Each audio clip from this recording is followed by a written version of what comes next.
Welcome to 1 TV special analysis. నేను మీ RK. ఈ మధ్యకాలంలో సైబర్ క్రైమ్ మోసాలు అనేవి ఏ స్థాయిలో జరుగుతున్నాయో, ఎక్కడ జరుగుతున్నాయో మనం చూస్తూనే ఉన్నాం. ఏ పేపర్ తిరగేసినా చాలు, అలాగే న్యూస్ ఛానల్ మారిస్తే చాలు, ఎక్కడో ఒక చోట ఏదో ఒక సైబర్ క్రైమ్ అనేది జరుగుతున్న ఘటనలు అయితే కోకొల్లలుగా చూస్తూనే ఉన్నాం. సరే, ఇందులో చదువు లేని వారంటే ఒక రకం, అంటే వాళ్ళకి చదువు రాదు, లేకపోతే ఇప్పుడు ఉన్నటువంటి డిజిటల్ టెక్నాలజీని వాడటం అనేది వాళ్ళు వెనకబడి ఉన్నారు అనుకోవచ్చు. ఆ విధంగా ఏదైనా మెసేజ్ పంపించినా కానీ తెలియకుండా తెలియని లింక్స్ అనేవి క్లిక్ చేసి మోసపోతున్నారంటే అది ఒక రకం, దాన్ని ఒక రకంగా చూడొచ్చు. మరి చదువుకున్న వాళ్ళు కూడా చాలా విద్యావంతులు, అంటే కొంతమంది గ్రాడ్యుయేట్స్, పోస్ట్ గ్రాడ్యుయేట్స్ ఉంటారు, అలాగే డాక్టర్లు కావచ్చు, వివిధ హోదాల్లో ఉన్న వాళ్ళు కావచ్చు, వాళ్ళు కూడా ఇదే విధంగా మోసపోతున్న ఘటనలు అయితే మనం చూస్తూనే ఉన్నాం. తీరా మోసపోయిన తర్వాత ఎవరికి చెప్పుకోవాలో తెలియదు. ఒకవేళ చెప్పితే నవ్వులు పాలవుతామని, లేదంటే పోలీస్ దగ్గరికి వెళ్ళాలన్నా కానీ ఇంత చదువుకున్నారంటూ చులకన భావంతో చూస్తారేమని చెప్పి కొంతమంది, లేకపోతే ఆ డబ్బు ఎలా వచ్చిందనేటటువంటి కారణాలని ఆరా తీస్తారు, లాగుతారు. తీగ లాగితే డొంక కదులుతుంది. ఇటువంటివన్నీ కూడా దృష్టిలో పెట్టుకొని చెప్పకుండా మిన్నుకుంటూ పోతారు. అంటే ఒక రకంగా మనం చెప్పాలంటే తేలు కొట్టిన దొంగల్లాగా ఉండిపోతున్నారు. ఇటువంటి ఘటనలన్నీ మనం చూస్తున్నాం. అయితే ఇప్పుడు ఇవన్నీ మనం ఎందుకు చెప్పుకోవాల్సి వస్తుందంటే, తాజాగా ఒక ఘటన జరిగింది. అది ఎలా అంటే మన తెలుగు రాష్ట్రాల్లోనే, మన పక్క రాష్ట్రం అయినటువంటి తెలంగాణలో జరిగినటువంటి ఒక సంఘటన ఇప్పుడు హల్చల్ చేస్తుంది. అది ఏ విధంగా జరిగిందనేది చూద్దాం. మనకు తెలుసు కదా, సోషల్ మీడియా తెలుసు, ఫేస్బుక్ కావచ్చు, ఇన్స్టాగ్రామ్ కావచ్చు, లేకపోతే ట్విట్టర్ కావచ్చు, ఏదైనా కానీ ఈ మధ్యలో ఫేస్బుక్ స్నేహాలు ఇవన్నీ చాలా ఎక్కువైపోయాయి. ఫేస్బుక్లో వచ్చినటువంటి ఒక హాయ్ అనేటటువంటి ఒక చిన్న సందేశం అనేది కొన్ని కోట్లు నష్టపోయేటట్టు చేసింది. అది ఎవరినో కాదు, ఒక డాక్టర్ని మోసం చేసింది ఒక కిలాడి లేడీ. అది ఎలా అంటే, పెట్టుబడి పెడితే డబ్బులు అవుతాయి. దీనికి కారణం ఆశ. అంటే ఏకదం డబ్బులు అయిపోతుందంటే ఏ మనిషికైనా పుట్టేది ఆశ అనమాట. ఆశని ఆసరాగా తీసుకొని ఇటువంటి మోసాలకు పాల్పడుతున్నారు. చివరికి ఆ బాధితుడి ఫిర్యాదు మేరకైతే సైబర్ సెక్యూరిటీ బ్యూరో అధికారులు ఈ కేసు దర్యాప్తు చేస్తున్నారు. సరే, దీనికంటే ఆ దర్యాప్తు చేస్తున్నారు సరే, అసలు ఏ విధంగా బురిడి కొట్టించింది ఏమనేది అవి చూద్దాం. హైదరాబాద్లో ఎర్రగడ్డ ప్రాంతం ఉంది. ఎర్రగడ్డ ప్రాంతంలో ప్రేమ్ నగర్ ఉంది. ప్రేమ్ నగర్కి చెందినటువంటి ఒక వ్యక్తి ఒక ప్రైవేట్ హాస్పిటల్లో డాక్టర్గా పనిచేసేవాడు. జస్ట్ ఆగస్టు 27, జస్ట్ ఒక 4 నెలల క్రితం అతనికి ఉన్నటువంటి ఫేస్బుక్ అకౌంట్లో మెసెంజర్లో ఒక మెసేజ్ వచ్చింది. మోనికా మాధవన్, వీళ్ళు జెంట్స్ కావచ్చు, లేడీస్ కావచ్చు, అంటే చూస్తున్నాం ఫేస్బుక్లో అనేటటువంటి జెండర్తో సంబంధం లేకుండా డీపీ ఒకటి ఉంటుంది, లోపల ఉండేసరికి అది ఆడ మగ అనేది కూడా తెలియనటువంటి పరిస్థితి అనమాట. సైబర్ క్రైమ్ అనేది కూడా తెలుసుకోలేం. ఆ పేరుతో రిక్వెస్ట్ వచ్చింది, దాన్ని ఆయన యాక్సెప్ట్ చేశాడు. సరే, మహిళ అని చెప్పి ఆయన చాట్ చేయడం ప్రారంభించాడు.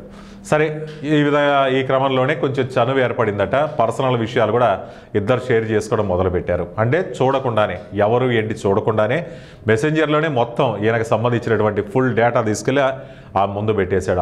అతడు తెలియదు కానీ అక్కడ సదరు వ్యక్తి ఎవరున్నారో ఆ వ్యక్తి ముందు పెట్టాడు. తాను భర్తతో విడిపోయాను, ఒంటరిగా ఉన్నాను, విడాకుల కేసు నడుస్తుంది, పెండింగ్లో ఉంది, ఇది ఆమె చెప్పింది. అలాగే వాట్సాప్, టెలిగ్రామ్లో చాటింగ్ మొత్తం మొదలుపెట్టారు.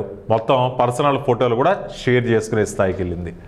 మరి తాను సిఎంసి మార్కెట్ ట్రేడింగ్ ప్రతినిధి అని చెప్పిందట, మొదలుపెట్టింది. ఆ ట్రేడ్ మార్కెట్లో తాను ఇన్వెస్ట్ చేస్తున్నాను, మంచి లాభాలు వస్తున్నాయి, నేనైతే ఒక్క రోజుకి 4 నుంచి 5 లక్షలు సంపాదిస్తున్నాను. 4 నుంచి 5 లక్షలు సంపాదించామా ఒక అపరిచితుడితో సంభాషణ చేస్తుందంటే ఆయన నమ్మాడు. తనతో కలిసి నువ్వు కూడా రా, జాయింట్గా ఇద్దరం కలిసి ఇన్వెస్ట్ చేద్దాం, కోట్లు లక్షలు వస్తున్నాయని చెప్పి ఒక ఈమెయిల్ ఐడి ఇచ్చింది. www.cmcmarketlimited.com అట. ఆ లింక్పై క్లిక్ చేయి, కావాలంటే దీన్ని కావాలంటే నువ్వు వెరిఫై చేసావంటే తెలుస్తుందంటే, సరే ఆ లింక్ మీద క్లిక్ చేశాడు. చేసిన తర్వాత దాంట్లో పెట్టుబడి పెట్టమంది. ఈయనకున్న ఒకటి ఉంటుందండి, ఎవరన్నా కానీ ఒకరు అప్పు అడిగినా కానీ, లోన్ అడిగినా, ఏదడిగినా కానీ మన దగ్గర ఉండి మనం ఏదన్నా కానీ చేయగలిగితే దాన్ని ఒక బిజినెస్ అని అంటారు, లేకపోతే సాయం అని అంటారు. అంతేగాని ఇంకో చోట అప్పు తీసుకొచ్చి పెడితే దాన్ని ఏమంటారో ఇంకా మీరే ఆలోచించండి. మరి అలాగే తీసుకొని వచ్చి అప్పు తీసుకొచ్చి మరీ తెలియని వెబ్సైట్లో పెట్టుబడి పెట్టాడు. అయితే సెప్టెంబర్ 3వ తారీఖు మొదటి విడతగా ఆ లేడీ 30 లక్షలు పెట్టుబడి పెట్టించింది. ఎందుకు ట్రేడింగ్లో 8.6 లక్షలు అంటే 8,60,000 లాభం వచ్చినట్లు చూపించింది. సరే, ఇక్కడ ఒకటి గమనించాలి. ఈ మధ్యకాలంలో నేను విన్నది చూసింది కూడా ఏంటంటే, ఇక్కడ వచ్చినటువంటి ఈ లాభం చెప్పారు కదా, 30 లక్షలకి 8,60,000 వచ్చినటువంటి లాభం ఎక్కడైనా కానీ అది ఓన్లీ డిస్ప్లేకి మాత్రమే పరిమితం అవుతుంది. అంటే 38,60,000 ఉంటుంది. అంతేగాని దాన్ని డ్రా చేయాలంటే కుదరదు. దాన్ని డ్రా చేయాలంటే 1,00,000 మెలికలనే వేస్తారు. ఆ తర్వాత దాన్ని సరే అది పక్కన పెడితే క్యాపిటల్ ఇన్వెస్ట్మెంట్ అంటూ 5 కోట్లు, ఈసారి లక్షల నుంచి కోట్లకు వెళ్ళింది. 5 కోట్ల చెప్పున 10 కోట్లు ఇన్వెస్ట్ చేయాలి అంటూ ఒత్తిడి చేసిందనమాట. ఇంకా లేడీ కదా, ఈయన కరిగిపోయాడు. ఆ తర్వాత ఈజీగా నమ్మేశాడు. ఆ తర్వాత ఆయన అంటే 10 కోట్లలో చెరి ఒక 5 కోట్లు ఇన్వెస్ట్ చేద్దాము, లాభం సమానంగా పంచుకున్నామంది. ఆ తర్వాత లేదు, నా తరపున కూడా ప్రజెంట్గా అయితే మంచి ట్రెండ్ నడుస్తుంది, నా డబ్బు కూడా నువ్వే ఇన్వెస్ట్ చేయనిందట. సరే అని చెప్పి ఇద్దరు కలిపి 10 కోట్లు అయితే ఇన్వెస్ట్ చేశాడు. అంతేకాకుండా ఈ మొత్తం ఆ 5 కోట్లు కూడా మా నాన్న దగ్గర నుంచి నేను తీసుకొని వచ్చి మళ్ళీ నీకు ఇస్తాను, తర్వాత ఈ ట్రేడ్ అయితే జరుగుతుందనింది. మొత్తం అమౌంట్లో 85,000 విత్డ్రా చేసుకునే ఛాన్స్ ఇచ్చింది. అంటే కోట్లు తీసుకొని 1,000 ఇచ్చింది అనమాట. ఆ మాటలు నమ్మి బ్యాంకులో లోన్ తీసుకుని మొత్తం 10 కోట్లు సిఎంసీలో ఇన్వెస్ట్ చేశాడు. తర్వాత విడతల వారీగా కొంత డబ్బులు పెట్టించింది. ట్రేడింగ్ అయితే వ్యాలెట్లో మాత్రమే చూపిస్తుంది. 10 కోట్లకి 34 కోట్లు అయితే చూపించారు, బాగానే ఉంది. 34 కోట్లు వస్తుందని చెప్పి చూపించారు.